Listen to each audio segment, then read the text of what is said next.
今日は以前、筋トレするためにジムに入会するもガチ勢だらけでビビって何も筋トレできず帰宅。やりたいのはガチっぽいやついたか。はい、筋トレと朝活が大好きなサラリーマン赤飯です。さっき2ちゃんのまとめ動画を見てました。筋トレをするために入会するもマッチョが怖くて何もせず帰宅っていうタイトルですね。今回の動画はジムに入会し始めた方、ジムの入会を検討している方にぜひとも見ていただきたい内容です。もうね、この動画を見てめちゃくちゃ共感しました。ちょうど4年前3年前初めて24時間ジムに契約して足を踏み入れたあの瞬間の異様な雰囲気をひしひしと感じましたね。あの動画を見て普段目にしたことのない黒いよくわからない鉄の棒の塊が等間隔で並んでるんですよ。もうまずあれが異様だし、さらにそこから足を踏み入れて少し進んでいくとマシンエリアとは床の素材から何かがまで違う、上から光ってるライトも違う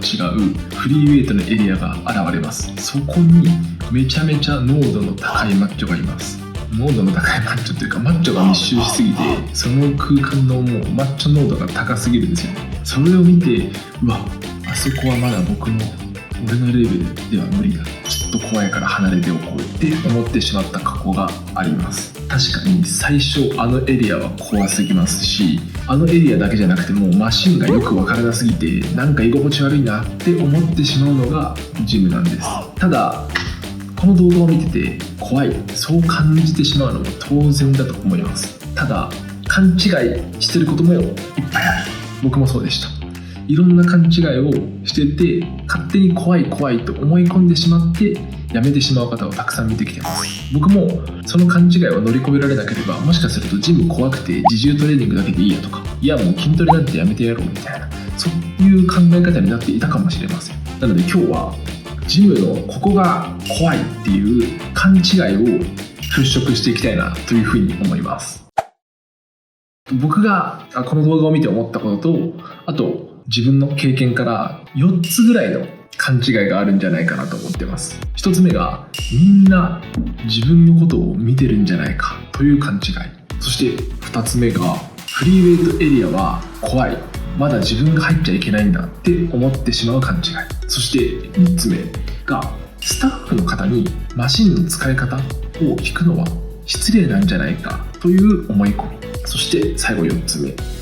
声を押し殺して密かに筋トレをしなきゃいけないんだという勘違い。この4つさえ払拭できればあなたのジムライフは確実に楽なものになっていくはずです。最初じゃあみんなが自分のことを見てるってどういうことなのかというと、なんかジムに入るとみんな誰か入ってきたぞ、あれは死にかみたいな、全然筋肉ないじゃないかみたいなことを言ってるような目で見られている感覚になぜか陥るんですよね。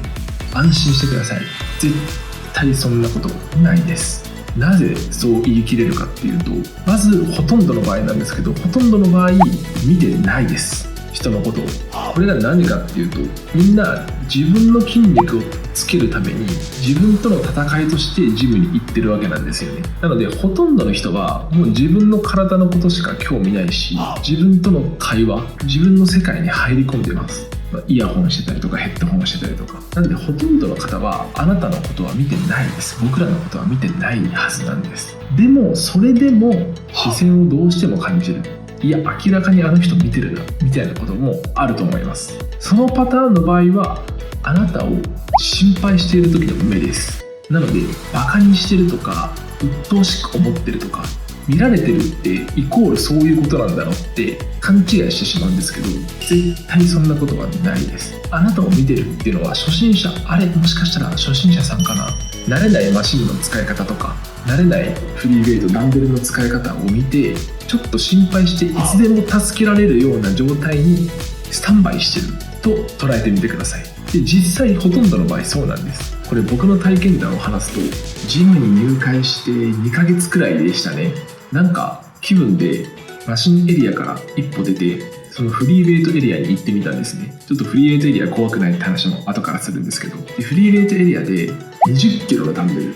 初めて持ちました。20キロのダンベルを持ってベンチに寝っ転がってダンベルベンチプレスをしよう心に決めていったんです。18キロまではこういう鉄アレイみたいな一般的なダンベルなんですけど、20キロからはなんかそこにゴムが巻いてあるようなちょっとレベルの高い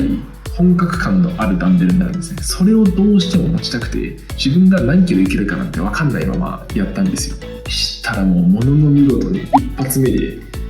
体動かなくなっちゃって、でこのままドンってやるのもなんかできない。でももう上げられることは絶対できない。だからどうしようと思って、もうずっと30分くらいこのままプルプルしてたんですね。そしたら横にいた僕の4倍ぐらいある人がさっと来てくれて、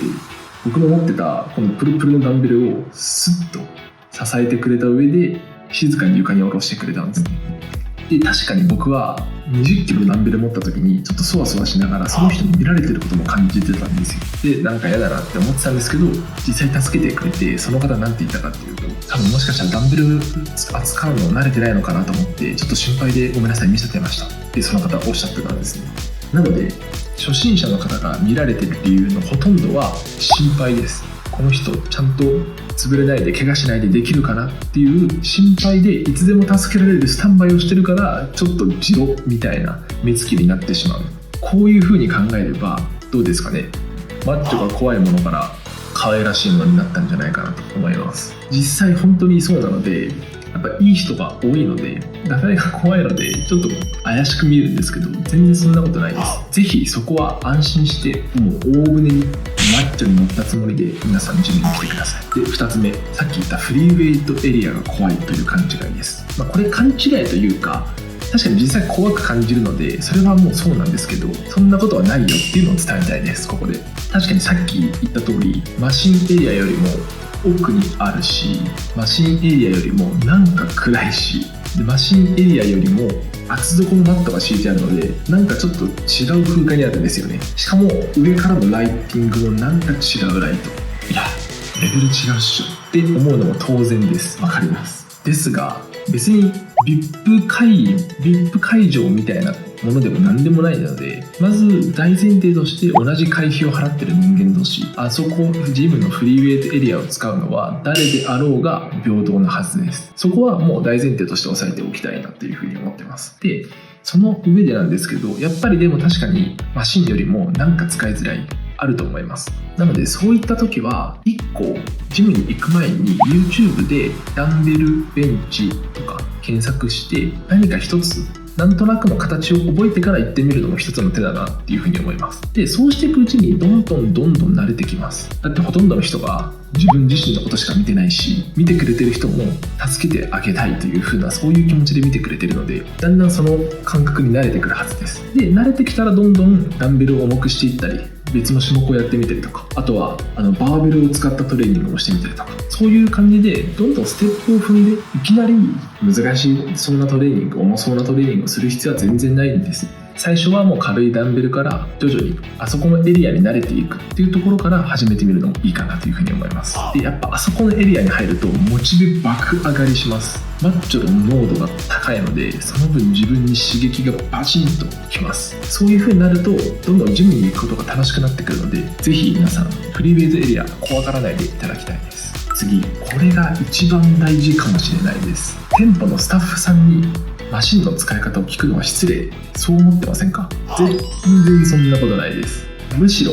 それがスタッフさんの仕事でもあるので、遠慮なく聞きまくっちゃってください。確かにこれ失礼って思う気持ちも痛いほど分かります。僕もそうだったんです。でなんでそう思うかっていうと、マシンの横とかに冊子があって、このマシンの使い方って丁寧に書いてあるじゃないですか。あるんだから、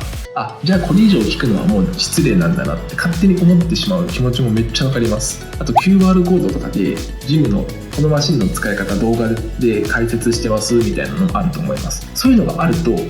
じゃあもうこれ以上は聞けないんだって勝手に思ってしまう、そういう気持ちめっちゃわかります。でもあれ見てわかりますかね？僕は無理でした。わかんなかった。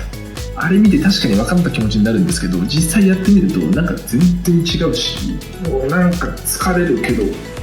何これみたいな、そういうのがジム入会してから2ヶ月ぐらい続いてました。でやっぱそうすると全然筋肉もつかないですし、間違ったフォームでやってるとで楽しくないんですよね。なんか疲れるだけ、やった感もそんなにないで、筋肥大もしないつまんない。そうすると何が起きるかってもうやめちゃうんですよね。なので全然気にしないで聞いてみてください。で、聞くときに確かにググれとか言われたらどうしようとか、そういう不安がよぎると思います。いや、そんなのググってくださいみたいなね、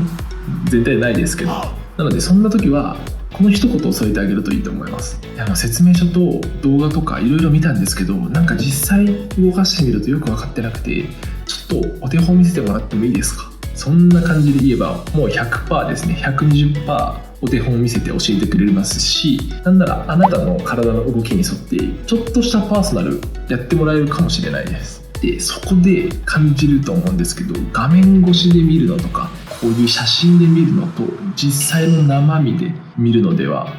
全然身の入り方が違います。やっぱり体の動かし方なんてものは立体で見ないとわからないし、プロの方と会話をしながら自分の体に合ったやり方を見つけていかないと、やっぱどうしても身につきづらいものだと思います。なのでここは少しだけ勇気を出して、さっきの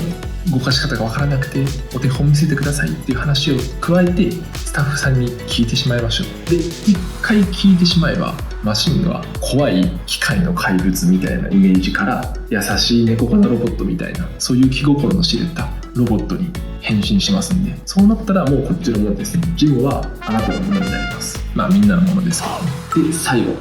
声を殺して筋トレしなきゃいけないという勘違い、これもよくあるんじゃないかなと思います。で、なぜかというと、これはね、ハウスルールみたいな、各ジムに行くと冊子に書いてあるんですよね。大声禁止みたいな。それを見ると、うわ、じゃあ声出せないんだ。家トレとかで辛い時にあーとかって言っちゃうけど、それダメなんだって思ってしまうことあると思います。でもここで言ってる大声禁止ってものすごい大声のことなんですよね。で、これなんでそんなこと言えるかっていうと、僕自身以前通っていたジムでもう大声おじさんがいまして、でその方の真似しますと、も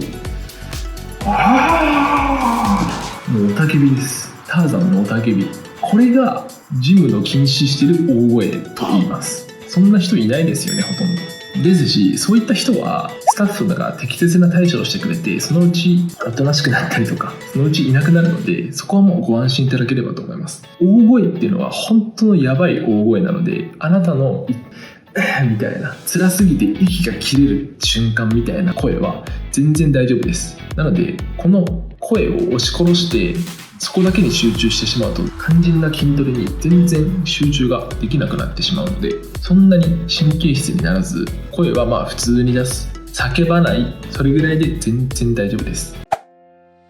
はい、というわけでいかがでしたでしょうか。ジム行きたいなけどどんな感じなんだろうとか、ジム